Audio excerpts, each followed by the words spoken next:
Panggung politik Indonesia yang kembali dihangatkan oleh sebuah isu lama yang menolak untuk padam, yaitu keaslian ijazah sarjana kehutanan milik Joko Widodo atau Pak Jokowi menjadi bola liar yang sudah bergulir sejak Pilpres 2014 dan kini memasuki babak baru yang semakin kompleks dan penuh drama. Di satu sisi, institusi penegak hukum tertinggi yaitu Bareskrim Polri telah mengeluarkan pernyataan final. Di sisi lain, kubu penuding atau penuduh justru bermanuver ke ranah hak asasi manusia.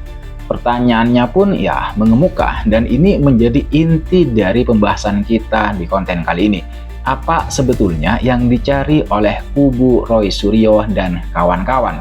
Apakah mereka tulus benar-benar mencari kebenaran yang mereka yakini, ataukah ini sebuah strategi bertahan karena takut terjerat proses hukum, takut dipenjara? Selamat datang kembali di channel Lativisme.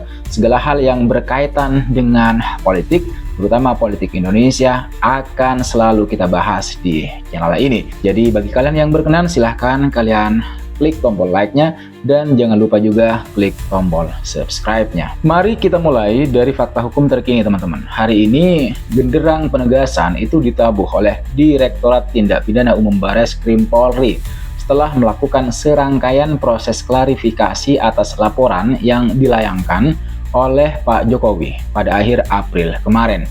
Polri sampai pada satu kesimpulan yang tegas dan tidak ambigu, tidak remang-remang.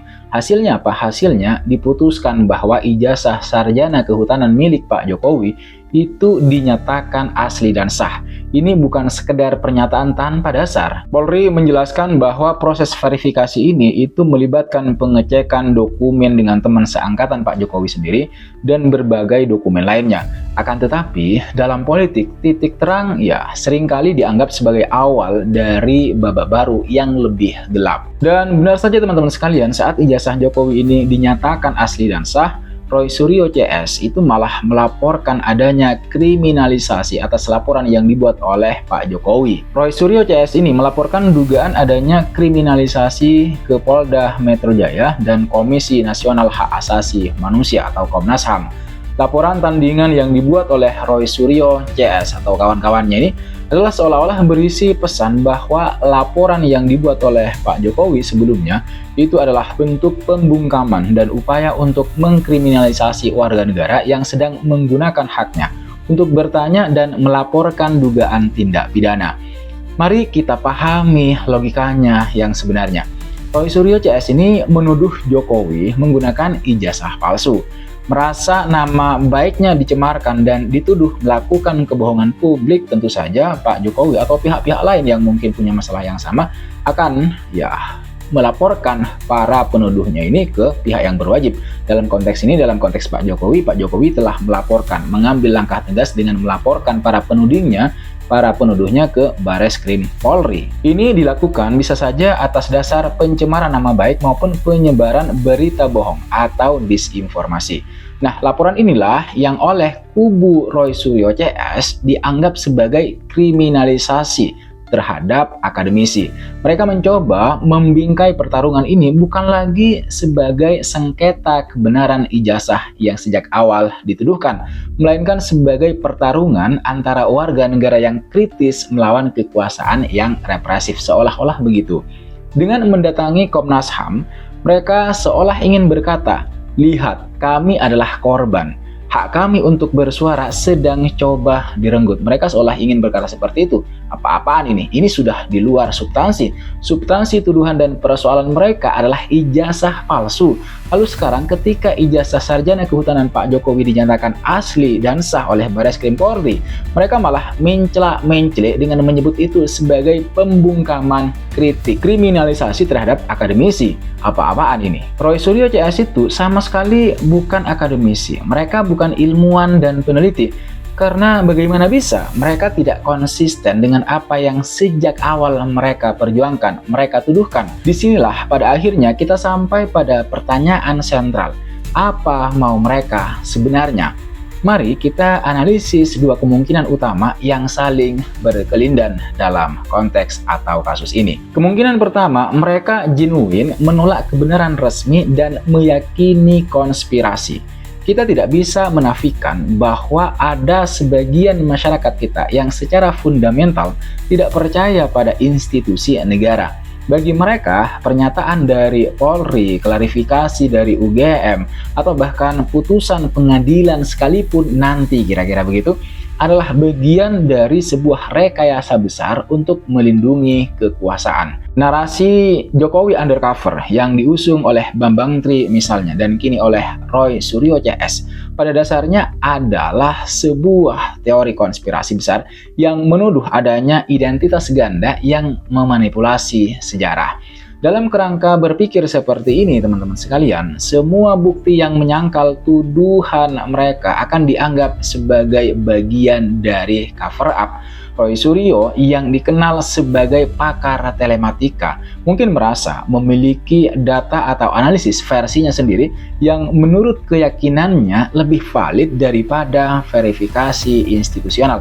Mereka nggak percaya pada institusi negara. Bagi kelompok mereka, pertarungan ini adalah soal prinsip. Mereka merasa menjadi pembawa obor kebenaran di tengah kegelapan konspirasi. Jadi manuver ke Polda Metro Jaya dan Komnas HAM adalah cara mereka untuk memperkuat narasi bahwa mereka adalah pejuang yang sedang dizalimi oleh rezim.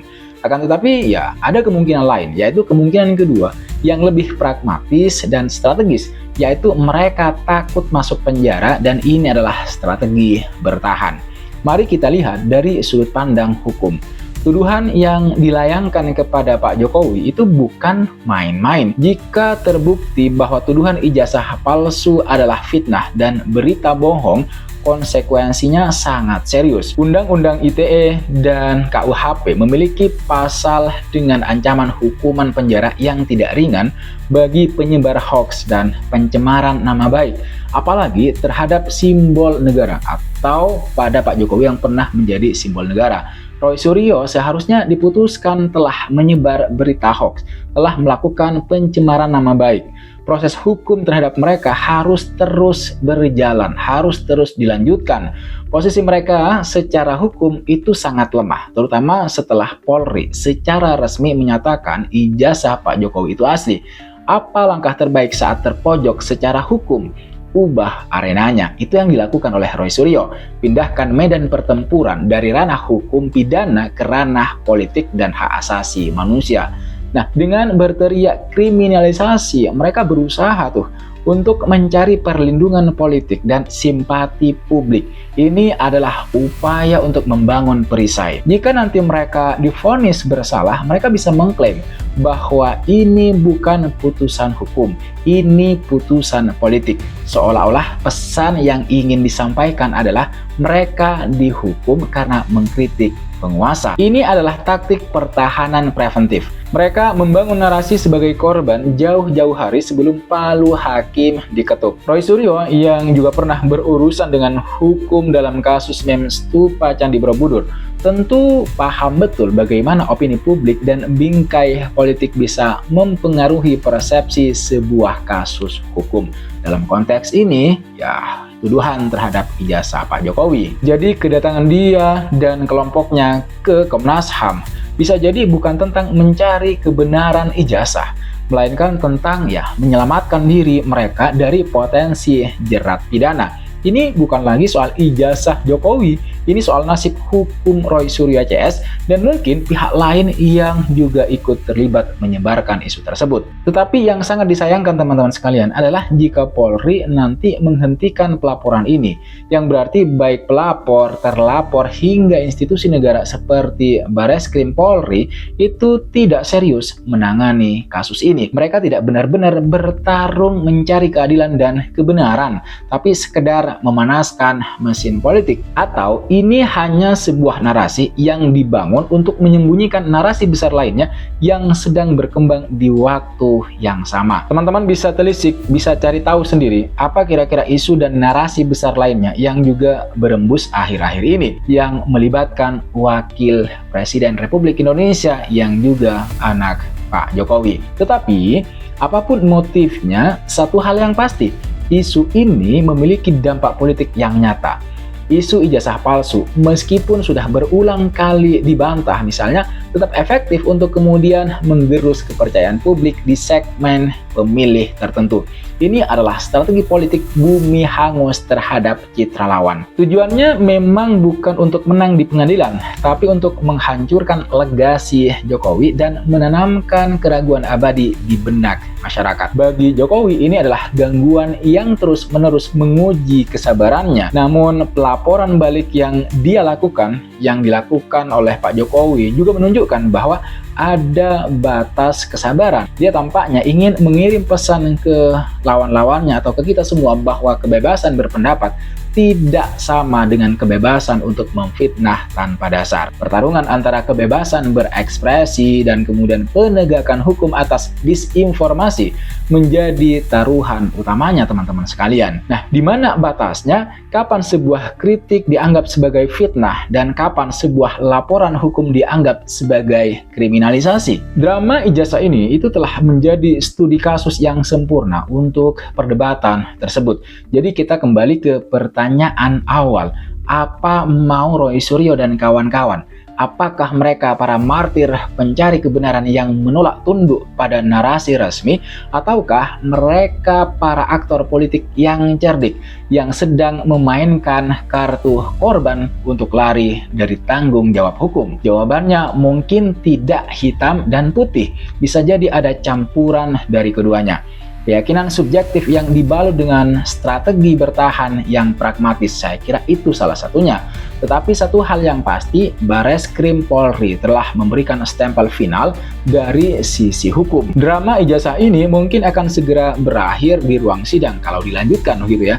Tetapi sebagai sebuah narasi politik, ia mungkin akan terus hidup dan diwariskan turun-temurun, menunggu momen yang tepat untuk kembali dimainkan, untuk kembali dihidupkan. Tetapi yang lebih mengkhawatirkan sekali lagi, dan ini bikin kita apatis pada akhirnya kira-kira begitu, jika laporan ini dihentikan begitu saja, tidak dilanjutkan ke meja pengadilan, sehingga para penuduh itu tidak bisa dijerat oleh hukum yang sudah mereka langgar. Dan kalau ini terjadi, jelas ini hanya pengalihan isu, sebuah upaya untuk menyembunyikan atau melemahkan narasi besar lainnya yang juga sedang santer berkembang di masyarakat.